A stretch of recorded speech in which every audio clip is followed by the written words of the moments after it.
Good morning. Today is the 5th of December and we are in the local vigilance area trying to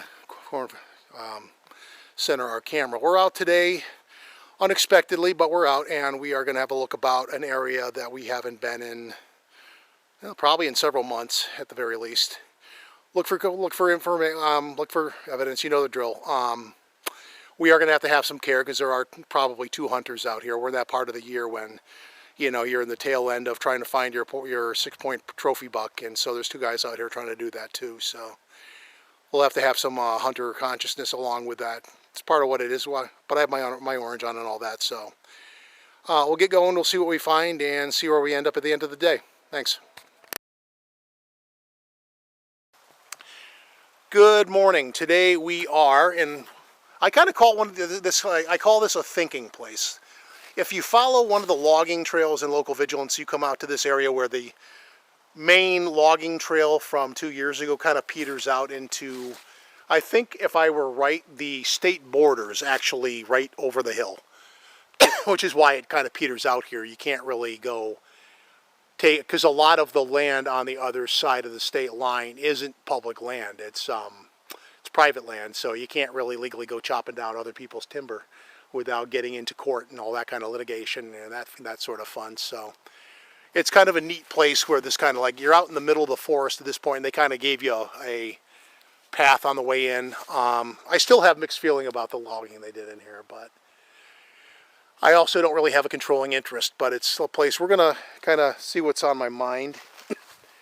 So just to make the point, the thing I like about this, because I did actually have a little bit of humble pie served me last year when I got lost in woods that were familiar to a point, but the thing is when you get turned around because you get distracted by what you're focused on and you end up at a point where you're not on any kind of a navigational trail like this and everything starts to look the same and you suddenly realize you're not really sure what direction you're going in, you're officially lost. And the lesson to be learned from that is that I did everything fucking wrong. What I mean by that is, it was drizzly rain, it was about 36 degrees, and I had a coat. I didn't bring it because I thought I'd only be out for 30 minutes, would be a big deal. I got turned around and then 30 minutes became, I think it was like 3 hours.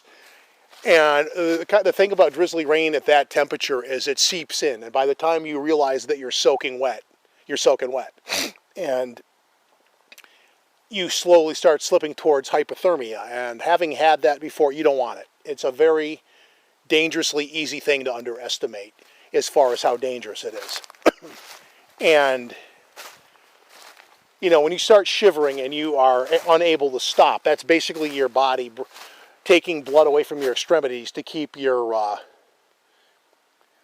core warm, and that's when your body's shutting into survival mode, and that means you're in danger. And it's a lot easier than people think to underestimate that. I think you can tough your way through it. Now, as I walk through here, I'm going to make a point, and that's just to kind of shut things down. So there's a lot of tree breaks and things like that in here, but I want you to take note. Logging. This is basically pruned forest because they came in here on a timber harvest 2 years ago and thinned some of this out. So the bad news is it's thinned out. The good news for me would be if I came in here looking for grouse. And the weird thing is I'm licensed in Vermont versus Connecticut because it's a lot easier to get a license up there in terms of getting into the class and all that. I don't know. I made a video on Saturday, but the fact of the matter is the rain was just such. It was so rainy that the quality of the video, I scrapped it because it wasn't worth it. So, and I didn't use this camera because frankly, it getting wet and all that, it wasn't worth the headache. So, to the point, Connecticut has like a reservation system or something. And if anyone is a hunter and watches my channel, and you want to fill me into what the secret is to getting into the class in Connecticut in the comments, I would really appreciate that because twice I tried to get into a class down here in time for hunting season this year, and it filled up like within the first half an hour of the day. On the first day registration was open. So there's obviously a secret to that I am not aware of, and before April I need to kind of figure out what that is. So with any luck I can hit up a game ward and something and get some insight as to why that's such a damn hard thing to do. But also, ironically, I have run into turkey and pheasants down in Connecticut. We have grouse here, but I have never seen one, to be perfectly blunt. I don't think I have. Whereas up in Vermont, you can't help but trip over them, especially this time of year. Sucky thing for me is the road into the Five Bogs right now is already covered in snow, which makes getting in there dicey in a sedan. I would need to rent a truck or get chains or something, but even then it's dicey. Because the trouble is, when you're up there this time of year, your average temperature is now like 20-something degrees, and you don't have any melt, so it's not going anywhere. What else? So getting back to that, it's just humble pie. I didn't bring a coat, and that was my first fatal mistake. But it was educational because I kind of learned at how the search and rescue out this way works. I think I've mentioned this before. You call the state police on 911, and you doing that gives them a GPS lock on your phone. So having a phone signal is imperative, unless you have like a satellite communicator like I have too. That was actually my impetus to get one. It was the first thing I did when I got home, actually. After taking a warm shower, that is.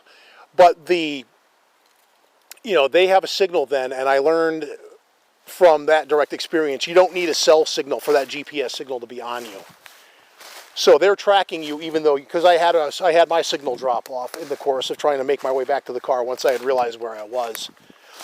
I basically had gone down the side of the mountain, probably a good 1.5 miles, and through some really shitty terrain.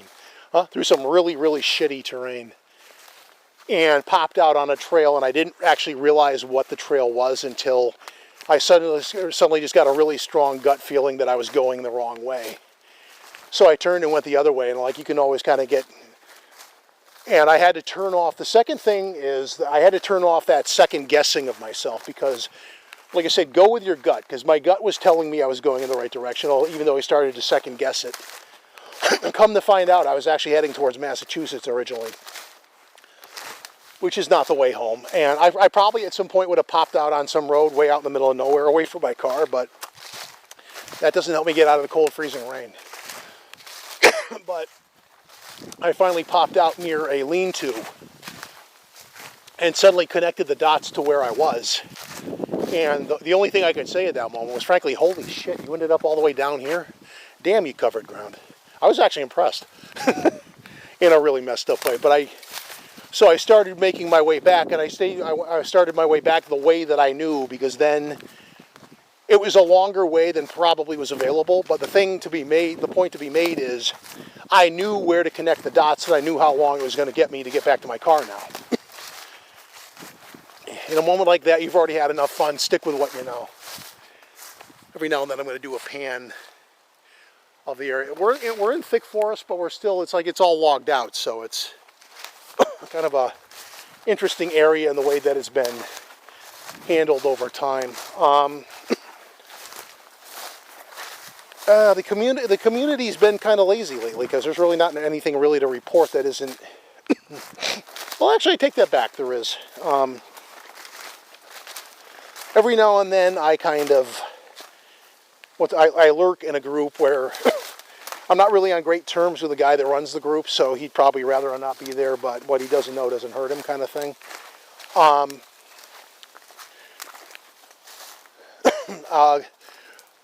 Person posted a link to a YouTube channel there, and I'm amazed that the guy that he points out hasn't been removed from YouTube, because the guy, every other word in the guy's repertoire is like basically, I'm this crazy freaking person, and I'll come after you kind of thing, like you're threatening your audience. Why? That's just odd. But he's like threatening his audience. That's really quite bizarre. Like, yeah, growing up in school, they called me psycho, and I'm waiting for the episode where you admit you got some bodies in your backyard or in the basement, buddy. I cannot believe that this guy does not have law enforcement keeping an eye on him just for when he discloses that one thing when, that one little incident where somebody got on the wrong side of a chainsaw. There's that damn thing. The ancient freaking, I walked right by it. the ancient freaking tree stand that I would not trust with my life to save my life, because the thing's been there. It's ratty as hell, as you can see, and I swear to God, that thing's been there at least freaking 15 years. Somebody left it there to die, and more or less it looks like it has. Let me zoom in on that for you. Am I getting that? Hold on. There you go. That thing is ratty as hell. But now into year 16 at least, it remains. Battered by the elements, but it remains a testimony to something. But I'm waiting for the day when I come back here one day and you see the bear up there kind of taking a look around before he falls to his doom. One more time for posterity. I would not trust that with my life at all. Anyway, a little mirth for the day. So, yeah, it was an interesting experience because on the one hand, once I realized where I was, I'd say the situation became a lot less dangerous only because I knew how long the walk back was and it was doable. The thing I don't mind and I don't harp about or I don't complain about is the fact that I got up to the hill and probably had another 40 minutes back to my car when the SAR guys showed up and offered to give me a ride back, which, you know, oddly enough, really wasn't that hard to sell. I think the volunteer fireman for the town basically said, well, I got heat and I'm sold. You know, did you really think I was going to argue about this? I've been out here trying not to freeze for the last goddamn 2 hours. You know, you're going to offer me a heated car ride back to my car. I will say thank you, sir. That's about all you're going to get out of me for that. What's amusing is every stump I've walked by so far down this trail has dog shit on it. So, I mean, I'm obviously not the only one out here over time, but it would be interesting. The thing is, it would be a good area. Another pan. It is good habitat to go grouse hunting if ever I found something, or that kind of quarry in here if I could ever get into the damn class. Because Mikey doesn't poach. I have had some interesting run-ins over the years with poachers, and it's amazing how dumb some of them are. I guess we're not going to really cover a lot of Bigfoot stuff, other than that psycho guy. I think his name's Vault Keeper. He, I'm being incredibly generous by saying that he's a colorful character. Larger than life, if you will. As I walk through these lovely Connecticut thorn bushes. It sounds like a cliche, but they are here. Don't kid yourself.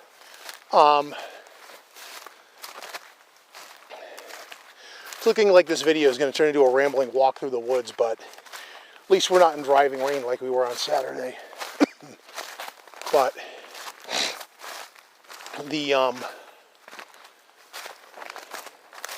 yeah, I can't believe that guy does not have some level of law enforcement attention. Because they do. If I knew his real name, it would be interesting to do a docket search on his name in that state, because there are people out there, and you know who you are, and you work for yourself, and the reason why is because when you do a search on that guy's name, I'm not going to name him, I'll respect his privacy to a point, but the point is, if you research his name on Google, you get his link to LinkedIn, and then you get 4 or 5 docket numbers where he's the defendant in a misdemeanor or greater level situation that he found himself in through, I'll be nice and say, poor judgment. But to that point, where am I going with this? Well, Vault Keeper guy should learn from this guy's example if he has anything to hide. This guy did some things, and in his home state, which I will also leave out of this for the sake of his privacy, he's not allowed to have firearms. So he was on a podcast one time, and he's boasting about his collection of firearms. And come to find out, local law enforcement heard him. And they came to talk to him about it. And he got himself in a wee bit of trouble. So, you know, indirect message to the vault keeper. Here's some squatchy turf right here. Nice little stretch in here. Nice and hilly and the like. The message to him, you know, if this guy is any example, they are listening. They do monitor this stuff and they are listening. So, Jesus Christ, really? They, you know, some of the interesting things you've said, and I mean, this is just like a sampling that I got curious enough, I went through a sampling that it was like kind of painful listening to it. So it's, some of this guy's live streams are like well over an hour long, and it's basically the same kind of banter. I'm just kind of like, who's got time for this? You know, the most dangerous man on YouTube, sure you are. Right up to the point where you admit something that was stupid and they arrest you. Good luck with that. So there's that. What else was I heading towards?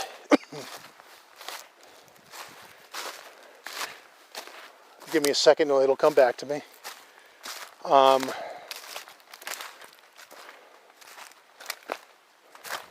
There is an area, the area that I was in, I haven't posted the video yet. I have to apologize. I kind of have a backlog of videos about a month old, and I should get better at that. There was an area I was in last week where I did kind of a weird formatted video where it's basically it was the long Thanksgiving weekend, so I did a day one, day two. One day I was local in this area, and then I went up to Vermont to kind of, I guess, confirm my suspicions that the road into that area had been snowed over, which makes it a bitch to get in there, number one. Number two, unfortunately, on the 31st, well, I guess on the 1st of January, the trouble with that area is unless you have a snow machine, snowmobile, if that's what you use for the word, they closed the gate to about 18 miles of road, which dramatically limits your access. And the road along the top, you know, is also a seasonal road. And I found out through my car mishap a few weeks ago from a local tow truck guy that if you do get behind the gate and they catch you there, as in you get stuck and the guy comes out to get you, and he will. I was heartened to find out that he has a big tracked tank-like vehicle that can come out and get your car out of Dodge and that. But the game warden's coming with him. And you're in for an expensive lesson. I don't know what the exact fine is that you'll be paying, but the guy said that his tow, the tow itself is $500, just in case anyone ever finds themselves in this situation out there. And for every hour they're out there that they have to work on you to get you out of there is another $150. So that alone easily enters into like $900 if you're out there and you're stuck in a dilemma that's good enough, and it takes them a bit to get out there. You're going to be there a while, you're going to be spitting out some cash, but the fine for being there, and I think what he was talking about, just to clarify, is if you were to be on the wrong side of the gate. If you get to where the trailhead is and you stop there and go in on foot, I don't think you're in trouble. But I think he was implying if you're actually behind the gate, the fine for that, I think, runs up about $2,000. So if you were to do some forced injury and get in there and then get caught, yeah, you're going to be on the hook for a decent cash outlay. So that's a little something I learned from that. Little wisdom to share. So even if you're on the right side of the gate and he doesn't come to get you, the good news is if it mounts to a search and rescue, I believe the people in that area are volunteers. As in, that's what they do. They don't charge you for the ride home. Because that kind of thing varies widely depending on where you are. The general rule I've always been exposed to is if you're out there and you have somebody risk themselves to come get you because you did something massively stupid, they have to deploy the helicopter. And I'm going to take a shot of this real quick. They have to deploy the helicopter, and damn it.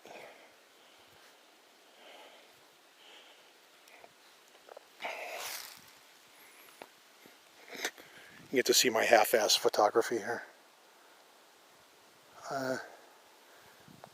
Yeah, it wasn't the shot I thought it was. Never mind. I may edit that out. It was kind of pointless. But if you send the SOS signal and they have to send the helicopter and they find out you did something really boneheaded, you're probably paying for the gas bill home. Which obviously, being a helicopter, is not the same as a filling up of your car. Again, you're probably talking multiple thousands of dollars. Things to wear. But the good news in that area is I believe the SAR people are volunteers, so you probably are not paying for that. Again, the fine with the warden depends on how you got back there and if you were on the right side of the gate as far as parking goes. But again, unfortunately, because I don't have an off-road vehicle per se, I have a normal sedan. There's just too many ways to get stuck in there. So what's the word? Prudence versus valor, I guess. I'm trying to think if there's anything else on my mind. I don't think there is. It's a much nicer day today than it obviously was on Saturday. So I think I'm going to wrap this one up here. Lest I walk by a hunter who hears me talking to myself with the camera and laughs at me. So we're going to give one last final pan of the area. This one was just kind of like a walk in the woods kind of a thing. Didn't expect to get out today, but I took the opportunity. Like, subscribe, all that stuff. Leave a comment in the comment section if you have some input to offer, and we'll catch you next time. Thanks for watching, and we'll see you. Bye.